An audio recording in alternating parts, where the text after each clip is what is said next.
আসসালামু আলাইকুম। Django Bangla full tutorial beginners to অ্যাডভান্সের চতুর্থ ভিডিওতে আপনাদের স্বাগতম।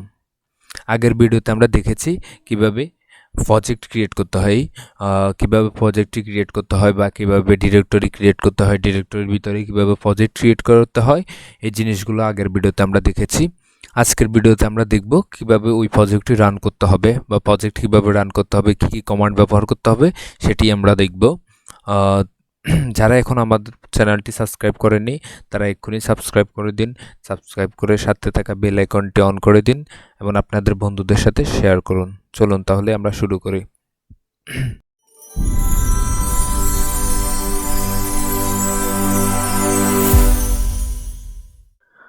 প্রথমে আমরা আমাদের প্রজেক্টে চলে যাব।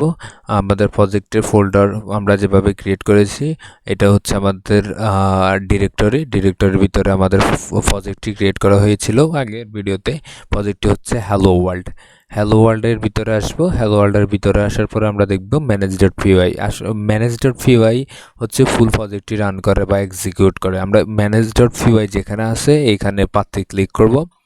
পাতে ক্লিক করার পর আমাদের সিএমডিটা ওপেন করব। সিএমডি ওপেন করব। আমাদের সিএমডিটা ওপেন হয়েছে। আপনারা চাইলে ম্যানুয়ালি সিএমডিতে গিয়ে সিডি ডট লিখে ডিরেক্টরিতে আসতে পারেন, এভাবে আসতে পারেন, যেভাবে আপনাদের সুবিধা হয় ওভাবে আসবেন। এখানে এইভাবে আসার পরে এখন আমরা আমাদের প্রজেক্টটি রান করব। এখন হচ্ছে আমরা এখানে আসছি। প্রজেক্ট রান করার জন্য আমাদের যে কমান্ডটি মাথায় রাখতে হবে সেটি হচ্ছে যে পাইথনের কমান্ড। আমরা যে হচ্ছে কমান্ডটা ইউজ করব এটা হচ্ছে একটা পাইথনের কমান্ডের মতোই। কমান্ড হচ্ছে পাইথন ম্যানেজ। কারণ হচ্ছে আমরা হচ্ছে manage.py ফাইল দিয়েই এটাকে কি করতেছি, রান করতেছি। আর manage.py ফাইলটি হচ্ছে এটাকে সম্পূর্ণ প্রজেক্টটাকে রান করে। এর মধ্যে সম্পূর্ণ ওয়ার্ক দেওয়া আছে, কি কিসের পরে কী করতে হবে সেগুলো আমরা পরের ভিডিওগুলোতে দেখব। manage.py কীভাবে কাজ করে এগুলো সামনের ভিডিওগুলোতে আমরা জানতে পারবো। manage.py-রই কাজ হচ্ছে যে প্রজেক্টটি রান করা। তাহলে আমরা পাইথন manage.py লেখার পরে লিখব রান সার্ভার লেখার পরে ক্লিক করলে দেখবেন আপনাদের একটি সার্ভার ওপেন হবে, যেখানে আপনাদেরকে একটি স্টার্ট ডেভেলপমেন্ট সার্ভার নামের একটি কি দিবে, আপনাদের লিঙ্ক দিবে। এখানে আপনারা এই লিঙ্কটা কপি করতে পারেন অথবা লিঙ্কটা এভাবে কপি করে নেবেন।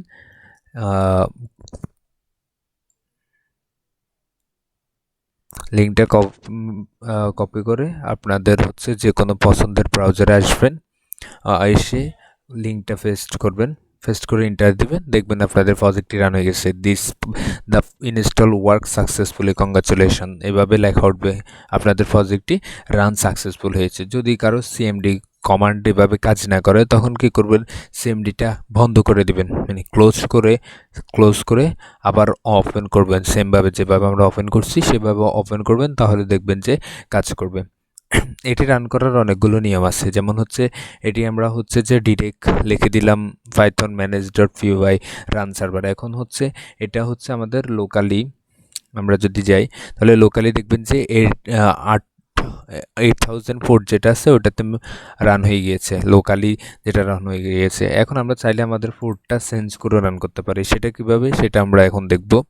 আমরা আগের কমান্ডটা অফ করে দিচ্ছি। এরপরে আগে যেভাবে কমান্ড ছিল পাইথন manage.py রান সার্ভার থাকবে। এখন আমরা আমাদের মন মতো পোর্ট দিব, যেমন হচ্ছে আমরা যদি দিই 1212, দেখেন 1212 দেওয়ার পরে এখন দেখেন কম্পারিজনটা দেখেন। আগে আমাদের ম্যানুয়ালি বা ডিফল্ট হচ্ছে 8000 পোর্টে রান হয়েছে, এখন রান হচ্ছে যে 1212। তাহলে এটাও সেমভাবে আপনি কপি করেন, অথবা আমাদের আগে রান করা আছে, আমরা জাস্ট পিছনের পোর্টটা চেঞ্জ করে দেখি 1212। তাহলে 1212তে দেখছেন রান হয়ে গিয়েছে। এখন দেখেন আগের যদি পোর্টটা ইউজ করি তাহলে ওইটাতে কিন্তু কিছুই নেই, ওইটার পরিবর্তে এটা রান করেছি, এটা ওয়ার্ক করতেছে না, আমরা আমাদের পোর্টটা চেঞ্জ করে নিয়েছি। তাহলে পোর্ট কিভাবে চেঞ্জ করে রান করতে হয় সেটাও আমরা দেখলাম। পোর্ট কিভাবে চেঞ্জ করে রান করতে হয়। আপনার যদি ওই পোর্টের সমস্যা করে তখন আপনি ডিফারেন্ট কোনো পোর্ট ইউজ করে, যেমন আমি 121 ইউজ করছি, আপনারা চাইলে অন্য কিছু ইউজ করে রান করতে পারেন। এভাবে পোর্ট চেঞ্জ করে বা পোর্ট মডিফাই করেও রান করতে পারেন। তাহলে আজকের ভিডিওতে আমরা দেখলাম কিভাবে প্রজেক্টটি রান করতে হয়, কিভাবে ডিফারেন্ট ফোল্ডে প্রজেক্টটি রান করতে হয়। পরের ভিডিওতে আমরা দেখব কিভাবে হচ্ছে প্রয়োজনীয় ফোল্ডার ক্রিয়েট করতে হয়, বা কিভাবে হচ্ছে আমাদের সিএসএস কোথায় রাখতে হবে, এইচটিএমএল কোথায় রাখতে হবে, তারপরে হচ্ছে ইমেজ কোথায় রাখতে হবে। এই বিষয়গুলো নিয়ে আমরা পরের ভিডিওতে আলোচনা করব। এই পর্যন্ত আমাদের সাথে থাকার জন্য আপনাদেরকে ধন্যবাদ।